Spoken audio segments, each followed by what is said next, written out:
Nakita ko sa ano, flap. Hulaan mo goat ko. Si Sir RJ, tanungin mo kung sino kanyang goat. NBA goat. Okay, ako na bahala. Tara, ito yun si Boss RJ, oh. Boss RJ, challenge sa akin ni Kabolan J. Hulaan ko daw NBA goat mo. Okay. Tama sa akin. Tama sa akin. Bakit? Dahil ba suot mo yung 9 balls dyan? Yung, si Efren Bata ba? Hindi sa billiard. Sa NBA. Wala bang clue? Wala. Walang clue.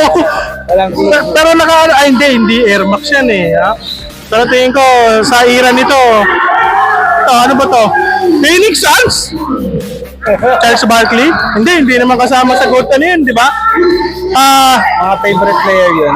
Isa sa mga favorite player. Team na play na, no? Pero may favorite team ako. Hindi mo alam ang favorite team ko. Hulaan ko rin ba yan? May team ko, oh.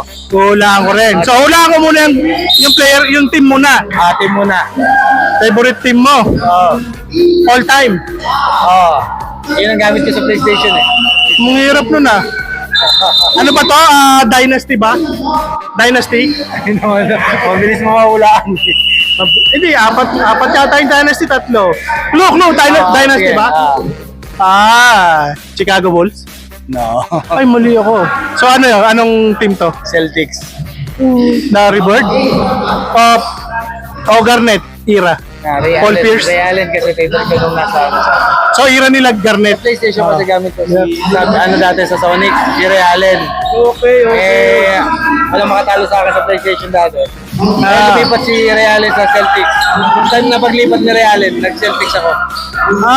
Okay. Magandang ano yan ha. Paborito din natin si Ray Allen eh, di ba? Isa sa mga greatest shooter natin yan. So parang sa sagot mo na yan, parang mahihirapan ako lalo sa goat mo eh. Kaya mahirapan ka.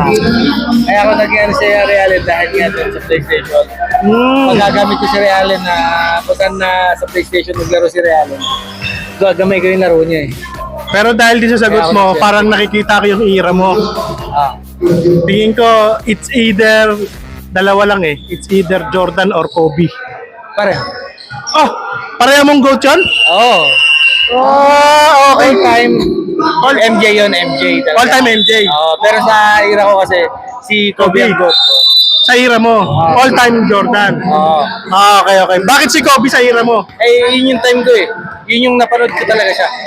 Si Jordan naman, inabutan mo naman. Inabutan ko na sa mga, pag mga High school. finals na eh. High school, elementary. Mga papanooran na meron na. Sa Pinas kasi, finals Mga lang. VHS tape ko na siya napanood eh. Sa finals na naman pinapanood sa atin si Jordan eh, di ba? Yeah. So yun. Para si ano? Ako nun eh. Para si Lebron. Ha? Si Lebron. Rookie year, gusto ko si Lebron. Rookie year lang. Rookie year lang. Bakit rookie year lang? Na? Bakit rookie year lang? Nung simulang mag-flop siya, may ako sa Pero lahat naman nagpa-flop na ngayon na. Ang gagaling na mag-flop ng mga bata ngayon. Sobrang laki ng size niya para papatawag siya ng ano.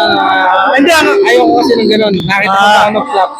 Hindi. Solid ka maglaro eh. Pero kasi, mukha ko, masaktan ako, hindi ako. pero idol, ang sabi naman ng iba, kaya siya nagpa-flop daw kasi sa laki nga ng size Ano niya. yun, kung tutusin, ano rin yun talaga sa mindset Factor din yun. Laro kasi yun. Parang, anong tawag doon?